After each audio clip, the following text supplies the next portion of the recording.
guys, hope you're well. It's currently 20 to 9 in the evening and my kitchen looks like a bomb's hit it. Like, we've been in here this evening, we've made tea, we've sorted Ada out, Ada's had a bath. I'll spin you around in a minute and I will show you the state of the kitchen. And I've also just noticed I've still got some toys outside of hers. But this is how our kitchen ends up every day. We take it in turns to put Ada to bed. So when it's my turn to get in the kitchen and clean it all, I find it so satisfying. There is something about turning a really messy room into something that's lovely and clean just before you go to bed. It makes me feel like a real sense of achievement. So I'm going to do a bit of a motivational cleaning video. I don't know about you, but there's some times where I really need a good kick up the bum, and I love watching people's motivational cleaning videos, especially ones when like you can just see how satisfying it was. Like, you see how much of a mess it is before, which, trust me, you're going to see right here, right now. I just love it. So yeah, I'm going to spin you round. I will show you what it currently looks like, everything that needs doing, and then hopefully this will this might give you a little bit of motivation to kind of clean along with me. So wish me luck, because this is probably one of the messiest times I've ever seen it. Are you ready? Okay, here we are. So we've got all of Ada's bath stuff on the floor. She loves a good splash in the bath. And as you can see, it's absolutely everywhere. All of this stuff, all of my recycling needs to go out. I need to wash all the bottles, put them on to sterilise. My teacups aren't cleaning well in my dishwasher at the moment, so I need to hand wash all of those.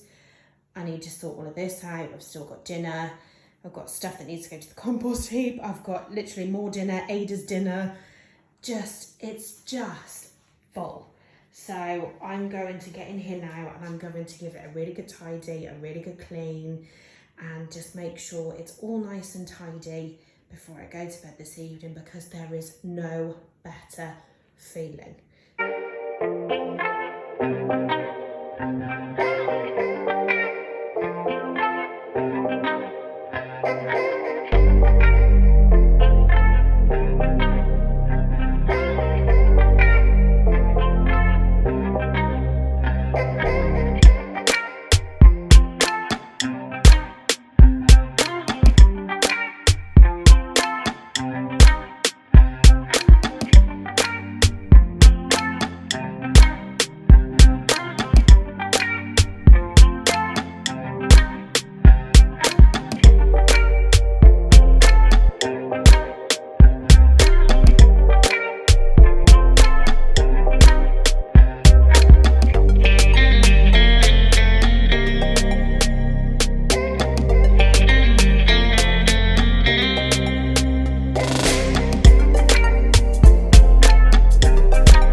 Honestly, that took so long. It's now 10:15. I hadn't realised like how much needed to be done, and I still haven't taken the recycling out. I've still got a couple of toys to sterilise, but I'm just going to soak them in hot water overnight and do them in the morning because I haven't pooped. I'll show you the finished article. Honestly, it feels so much better in here. The floor smells of the floor. I've used Midnight Bloom, it's my favourite, and it just smells delicious. And now I can go to bed knowing that my kitchen is nice and clean and tidy, and when I get up in the morning and sort everyone's breakfast out, I know that I don't have to do anything, so it's the best feeling. And I'm going to make a cup of tea, I'm going to grab some chocolate, I'm going to sit down and just chill before I go to bed. So I hope you all have a lovely evening, and I will catch up with you all soon.